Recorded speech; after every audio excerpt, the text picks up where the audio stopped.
Good YouTube, Winning Image here. Welcome back to my channel. Today we're going to be looking at the deck inside this box. And the deck inside this box is none other than, let's pop the top, Apex Ruler Bastion.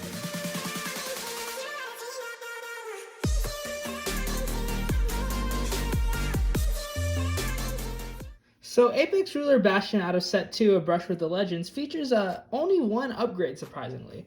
This is the more standard variant, which features Form O Chosen Knights. This card is one of the cards that makes the deck go. It's a really powerful order, which we'll dive into today.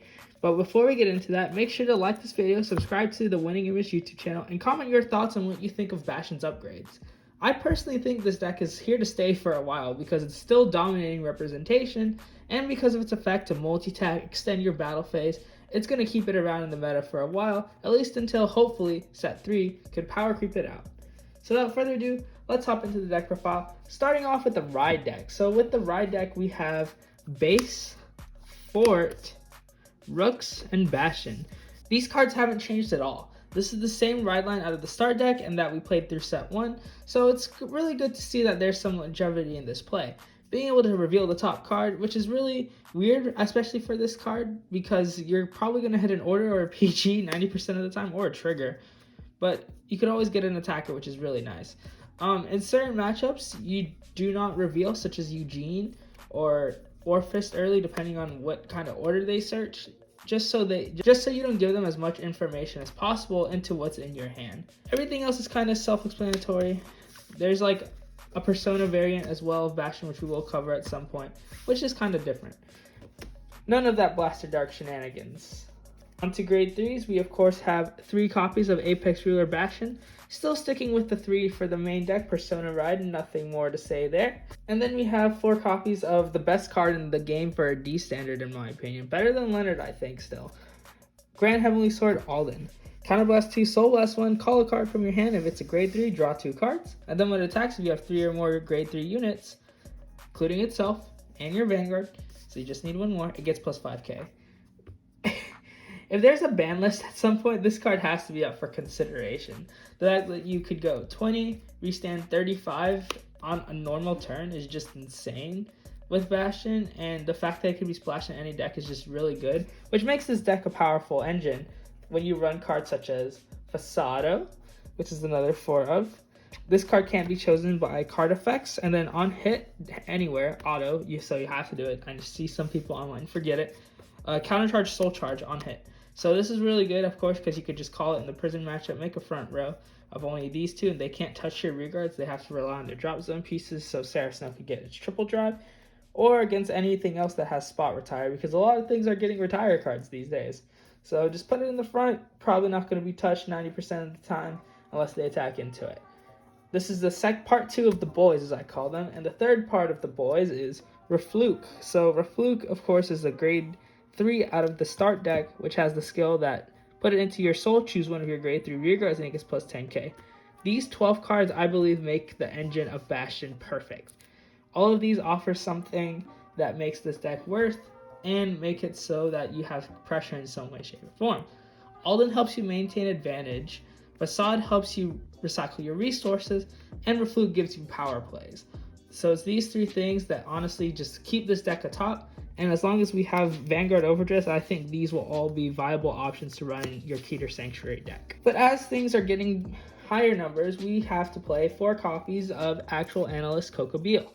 This is a grade 3 deck. We run 27, I believe, in our main deck. So just running these helps out a lot because they're extra shield value. For every 2 grade 3 units, if your Vanguard's Apex Ruler Bastion, it gets plus 5k shield.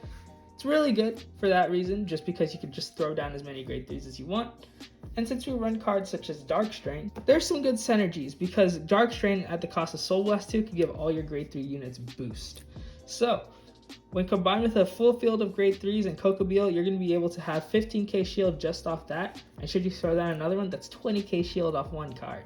So that's what makes these cards really good together. And of course, Dark Strain being able to give all things boost, force that extra 1 or 2 cards out of your opponent's hand, depending on if they hit triggers, of course. So good, and just helps you push for game. And then we play 1 Tech Hopeful Testode. You can pretty much run anything in this slot. I decided to not opt for 4 of the new grade 3 order. or play 4 Dark Strain, but I just think the extra defense is pretty nice. And then we have 3 of the new order. Form up, Chosen Knights. Play this with Counterblast, Soul Blast 1. This kind of takes Solario's spot because it fulfills the same role. And then with its skill, you can activate not just one effect, but multiple effects. So it activates based off the number of grade 3 units. And this includes your Vanguard. So if you have 2 or more grade 3 units, choose one of your units that gets plus 5k until end of turn. Usually you give it to your Vanguard so that it forces another card if it's unboosted. Or you give it to your Rearguard Alden, so it'll be 25 against their grade 2 Vanguard. And then if you have 3 or more, you draw a card, so that's just if you have a full field. And if you have 4 or more, choose one of your Vanguards and it gets plus drive plus 1 until the end of turn. You know how I could sum up this card with just a few words? More chances to hit your over trigger. Because this drive check, although like you double trigger quite a bit, this pretty much guarantees that you're gonna hit a grade 3 99% of the time, just because 3 cards back to back being triggered is pretty uncommon in Vanguard. I say that and that's probably gonna happen to me, but just giving you more chances to hit grade 3s, more chances to hit triggers, more chances to hit your over trigger is just really insane, and that's why this card's really good. And of course it draws you a card, so it maintains advantage. It basically refunds its cost and then gives power. So there's really no downside to this card, especially if you have a field. And then we have our 4 PGs, really important. A lot of Bastion's cards are smokes and mirrors because, you know, you can't guard with every single grade 3, so you gotta play 4 PGs. If you end up top decking this with your Fort, I usually like to put it behind my Vanguard to give my Vanguard some pressure, because it will hit 21 with Bastion and then 31 on a Persona ride turn, forcing a lot of cards from your opponent's hand. And they usually won't touch it. And then for our triggers, we have our 1 over trigger, aka check it. Offensively, you win the game. Giving your Rearguard's drive checks is just OP as hell. And then we have 7 crit. Still sticking with the 7 crit. I think the 7 crit's really nice. And with all your skills, just putting critical pressure is really good. But then for the defense as well as the offensive output, we're playing 4 fronts. I only have 2 of the new ones right now, but these are the new fronts. So if your opponent's Vanguard is grade 3 or greater, it gets plus 5k shield, becoming a 20k. Helps you make sure that you can block all your opponent's attacks. And why I play 4 is because also defensively, these come up and then they power up your front row, making it hard for them to attack into your Rearguard should you just only power up your Vanguard if it was another trigger. So it's really good for that aspect. And then offensively, of course, front are just insane. And then we have 4 heal. Look at our 2 Arches. I had an SP, but I kind of gave it away. But she is beautiful. And just like the mat, right? Now that the deck profile's out of the way, let's hop into some cool boards. People tend to rush Bastion, right? So this is kind of like a board that you would have. You would usually get the boys because you see a lot of them quite a bit. And then you have an order in your hand. So this is what I would do in this situation. I would first play the Alden, Counterblast 2, Soul Blast 1, call the Facade in our hand, draw our 2, doesn't matter what they are, and then play the Refluke. Now this is really important that you play it this way, so when you play your form up O Chosen Knights, you could Counterblast 1, Soul Blast 1, have 1, 2, 3, 4 grade 3 units to get the drive plus 1, and this is where you could distribute the power to the Alden here. Against the grade 2 Vanguard, this will swing for 25k. And then what you could do is you could put the Refluke to Soul to give this plus the 10. So this will be 25k as well, because Apex Ruler Bastion gives 2k to all of your grade 3 units. So against their grade 2 Vanguard, it's going to take more than a trigger to properly defend this attack. It's going to take a new front for a 1-card guard, basically. And then heading into your battle phase, you will be swinging for 25, 15 with triple drive, so 1, crit, okay, doesn't matter, 2, 3, and then you could drop your grade 3, whatever, pretty much whatever. Usually drop the Alden after you use it once.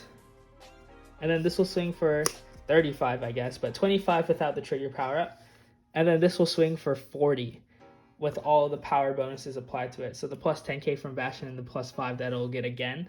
It's just so good, and forcing all these cards from your opponent early gives them nothing to essentially respond with, putting you in optimal situations to win the game. And then now that we've seen this board, let's head on to some ride deck discards.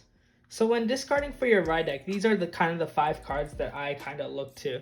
The Cocobeel, Excess Orders, a Dark Strain, and I just put this to represent a trigger. So going first, if you want to keep your combo pieces for an explosive turn 3, like the one we just showed, you could discard a trigger early because although people will try to rush you, the more damage they give you, usually the more effects you're going to be able to get off to respond to their plays.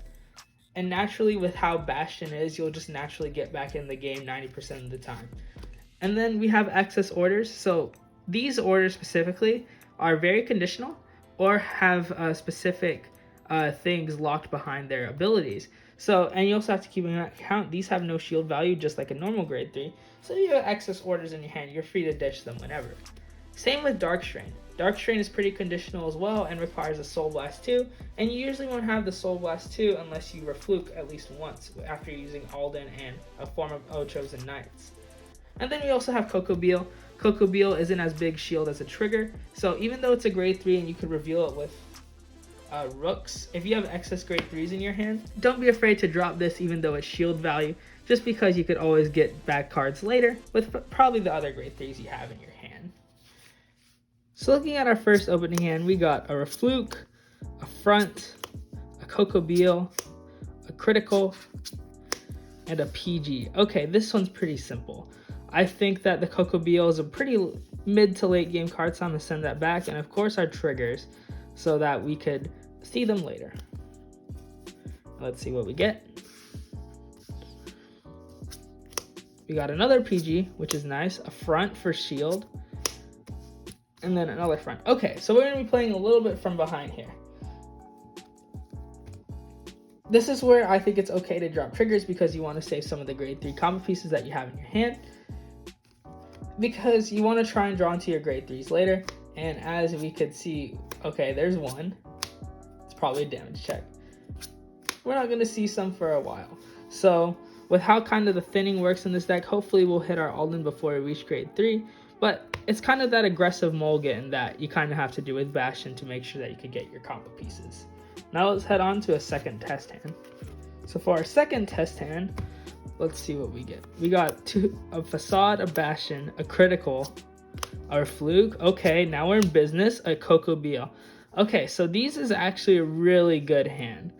I think we keep these 3 based off what we want to reveal and whatnot, and then send back these 2 because criticals are just broken. You got a PG and a Front. Perfect. All right, so discarding for our ride deck, I would probably see what we draw into and then go from there, kind of establish a reactive game plan. Okay, so we have a lot of Reflukes. This is where I think it's okay to discard a Refluke and then go into our ride deck and then just play from there. Now that that's out of the way, let's head on to an outro. I hope you all enjoyed this breakdown over the Set 2 Bastion deck. This deck is still dominating representation everywhere, and don't be surprised to see it at top tables at your locals. There are 2 variants to Bastion, a more Persona build which uses cards such as Painkiller Angel, Prideful Dragon, and this Archer guy, which we could go into later, but this is the more consistent kind of one that you'll see quite often. So without further ado, I want to thank you all for watching. Have a great day, and I'll see you all next time. Peace.